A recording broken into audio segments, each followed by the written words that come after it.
మద్యం షాపుల డ్రాకు అడ్డంకులు తొలగాయి. మద్యం షాపుల డ్రాకు అనుమతి ఇచ్చింది హైకోర్టు. దీంతో 27న మద్యం షాపుల డ్రాకు ఎక్సైజ్ శాఖ ఏర్పాట్లు చేస్తోంది. సోమవారం ఉదయం 11 గంటలకు కలెక్టర్ల చేతుల మీదుగా మద్యం షాపుల డ్రా ప్రక్రియ కొనసాగనుంది. హైకోర్టు నుంచి మద్యం షాపులకు అనుమతి రావడంతో డ్రా ఏర్పాట్లను చేసుకోవాల్సిందిగా అధికారులకు ఆదేశాలు ఇచ్చారు excise and prohibition commissioner Harikiran.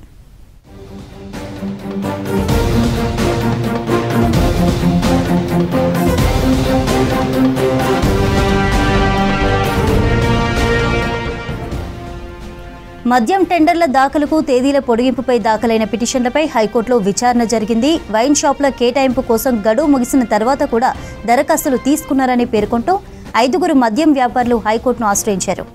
ఈ నెల 18 వరకు ఉన్న మద్యం టెండర్ల గడువును 23 వరకు పెంచారని పిటిషనర్ తరపు న్యాయవాదులు హైకోర్టుకు తెలిపారు.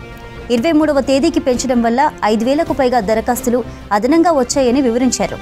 ఇది తెలంగాణ ప్రొహిబిషన్ ఎక్సైజ్ యాక్ట్ నిబంధనలకు విరుద్ధమని పేర్కొన్నారు. ఆర్టికల్ 12(5) ప్రకారం గడువు పెంచడానికి అవకాశం లేదని పిటిషనర్ తరపు న్యాయవాది వివరించారు.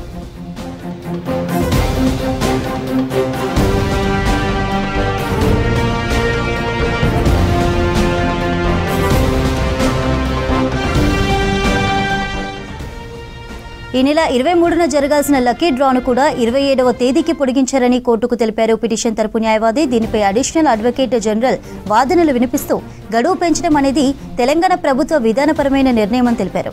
గడువు పెంచే అధికారం ప్రభుత్వానికి ఉంటుందని వివరించారు. ఇరుపక్షాల వాదనలు విన్న హైకోర్టు తీర్పును రిజర్వ్ చేసింది. ఎల్లుండి లక్కీ డ్రా నిర్వహించవచ్చని, మద్యం దుకాణాల కేటాయింపు తుది తీర్పు లోబడే ఉండాలని సూచించింది.